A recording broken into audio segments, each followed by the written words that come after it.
MP study YouTube channel में आपका एक और बार स्वागत करते हैं। और आज हम लोग डिस्कशन करने वाले हैं पीएनएसटी में फिजिक्स के फॉर्मूले की एक और प्रॉब्लम वीडियो। ठीक है, तो इसमें हम लोग डिस्कशन करने वाले हैं बेसिकली जो इलेक्ट्रिसिटी वाला पोर्शन है, जिसमें स्थिर विद्युत और इलेक्ट्रिक करंट मतलब इलेक्ट्रोस्टैटिक्स और आपका इलेक्ट्रिक करंट को हम लोग डिस्कशन करने वाले हैं। ये जितने फॉर्मूले मैं आपको देने वाला हूँ, ये सारे के सारे फॉर्मूले बहुत ही इंपॉर्टेंट हैं। एग्जामिनेशन में सारे के सारे क्वेश्चन इन्हीं फॉर्मूले से आते हैं। अगर आप इनको याद करके अप्लाई करना अगर सीख लें तो आपको जो न्यूमेरिकल प्रॉब्लम फिजिक्स में फेस करनी होती है वो प्रॉब्लम आप सॉल्व कर सकते हैं। ठीक है, अगर आप इस चैनल पर नए हैं तो चैनल को सब्सक्राइब कर लीजिए, बेल आइकन को प्रेस कर लीजिए। ठीक है, सबसे पहली चीज़ देखिए, कुलाम का जो नियम होता है, कुलाम का जो रूल होता है, उसमें जो फोर्स होता है उसकी जो वैल्यू होती है F इज इक्वल टू के Q1 into Q2 divided by R square, जहाँ पर K की जो वैल्यू होती है 9 इंटू 10⁻⁹। ठीक है, 9 इंटू 10⁻⁹ न्यूटन इंटू मीटर का स्क्वायर अपॉन कुलाम का स्क्वायर, ये आपको याद रखना है। ठीक है, उसके बाद बात करते हैं अपन विभव। विभव इज इक्वल टू, जो विभव की जो वैल्यू होती है वो होती है W डिवाइडेड बाई Q।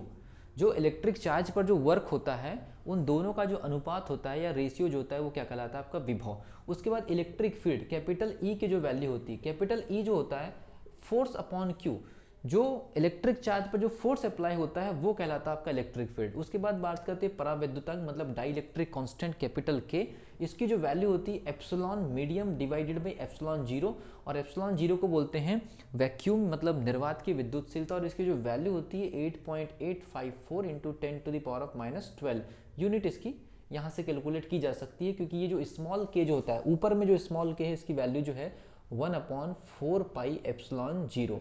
तो ये जो वैल्यू मैंने 9 इंटू 10⁻⁹ लिखा है, एक्चुअल में यही न्यूमेरिकल वैल्यू की वजह से कैलकुलेट किया जाता है, क्योंकि एप्सिलॉन जीरो की वैल्यू ये है।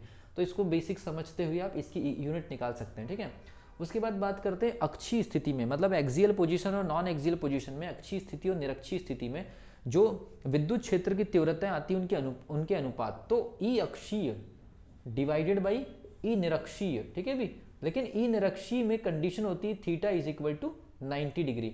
इन दोनों का अनुपात जो आता है 2 आता है। ठीक है, याद रखिए अक्षीय स्थिति में हमेशा विद्युत क्षेत्र मतलब इलेक्ट्रिक फील्ड की वैल्यू ज़्यादा होती है। उसके बाद गॉस के प्रमेय में मैक्सिमम जो फ्लक्स होता है, किसी भी सरफेस से गुजरने वाला मैक्सिमम जो फ्लक्स होता है Q divided by epsilon zero. ठीक है, और फ्लक्स की जो वैल्यू होती है phi is equal to EDS cos theta, जहां पर आपको बता दूं E जो होता है इलेक्ट्रिक फील्ड होता है, जो DS जो होता है वो एरिया होता है। ठीक है, फिर बात करते हैं किसी कैपेसिटर की कैपेसिटी का formula Q is equal to CV, जहां पर Q बराबर इलेक्ट्रिक चार्ज और C बराबर आपकी जो कैपेसिटी और V बराबर वोल्टेज। ठीक है, अगर श्रेणी क्रम में सीरीज क्रम में अगर मान लीजिए कैपेसिटर लगे हो, श्रेणी क्रम में अगर मान लीजिए लगे हो, तो उनको कैसे सॉल्व करेंगे, उनको कुछ इस प्रकार से सॉल्व करेंगे। अगर 3 लगे होंगे तो C1 C2 C2 C3 और C3 C1, ये श्रेणी क्रम के लिए। और समांतर क्रम के लिए बिल्कुल simple C1 plus C2 plus C3। समांतर क्रम में बिल्कुल सीधे सॉल्व करते हैं और श्रेणी क्रम में मतलब सीरीज में उल्टे सॉल्व करते हैं। और कैपेसिटर के अंदर जो एनर्जी होती है वो होती है आपकी 1/2 CV स्क्वायर। दूसरा फॉर्मूला है 1/2 Q इंटू वी, और तीसरा फॉर्मूला है 1/2 Q स्क्वायर अपॉन C। तो ये 3 फॉर्मूले हमारे पास में कैपेसिटर की एनर्जी। तो कैपेसिटर की एनर्जी में जो न्यूमेरिकल आ जाएंगे, जो फॉर्मूले के बेसिस पर आपको न्यूमेरिकल मिल जाए उसके हिसाब से सॉल्व कर सकते हैं।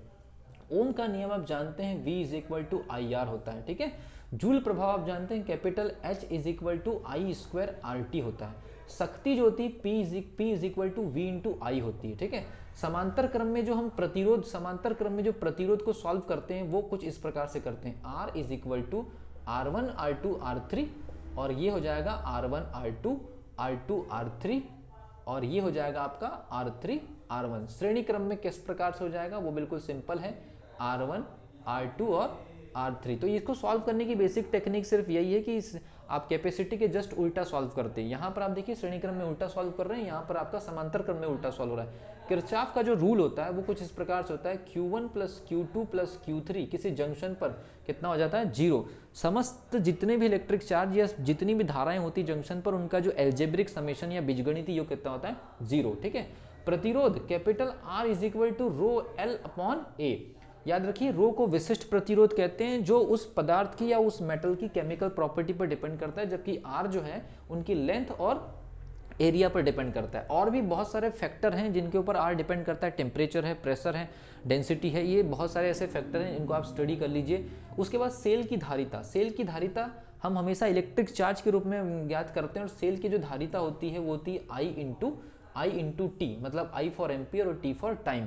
इसको AH भी लिखा जाता है, इसका जो मात्रक है AH, A फॉर एम्पियर, और जो R में जो टाइमिंग निकाली जाती है, तो ये किसी भी सेल की कैपेसिटी होती है, सेल के अंदर कितना चार्ज हम स्टोर कर सकते हैं, इसका कभी कभी मात्रक भी पूछ लेता है, तो A इंटू एच। उसके बाद किसी सेल में जो हम विद्युत अपघटन जो कराते हैं, इलेक्ट्रोलिसिस प्रोसेस कराते हैं, तो कितना मास हमको मिलता है, तो M is equal to ZIT, जहां पर Z जो मिलता है वो होता है विद्युत रासायनिक तुल्यांक। विद्युत रासायनिक तुल्यांक मतलब इलेक्ट्रोकेमिकल एक्विवेलेंट। और फैराडे नियतांक और विद्युत रासायनिक तुल्यांक और रासायनिक तुल्यांक में संबंध का एक समीकरण F is equal to E divided by Z होता है, जहां पर F की वैल्यू 96,500 कूलाम प्रति ग्राम होती है, ठीक है। और विभव मापी का जो सिद्धांत है वो है E1 divided by E2 is equal to L1 divided by L2। Conductor की लेंथ के अकॉर्डिंग जो है कंडक्टर के अंदर इलेक्ट्रिक पोटेंशियल वर्क करते हैं। तो ये इससे तो न्यूमेरिकल भी आ चुका है, पिछले 2 साल के आप क्वेश्चन पेपर देख लीजिए, तो ये बेसिक फॉर्मूले आप देख लीजिए, ये इलेक्ट्रिसिटी से बेसिक से हैं। इसके बाद हमारा जो पोर्शन स्टार्ट होता है वो मैग्नेट और इलेक्ट्रोमैग्नेट होता है। तो इलेक्ट्रोमैग्नेट और जो आपका इलेक्ट्रोमैग्नेटिक के बाद जो LCR जो सर्किट होता है, उसके बाद ट्रांसफार्मर में बेसिक मोटर है, उससे रिलेटेड एक वीडियो आपको मिल जाएगी, और उसके बाद फिर मैं ऑप्टिक्स के एक वीडियो बना दूंगा और सेमीकंडक्टर के एक वीडियो। तो ये बेसिक जो वीडियो है, अगर आप मान लीजिए एक एक दिन भी अगर आप देखते हैं तो आपको पूरे फॉर्मूले याद हो जाएंगे।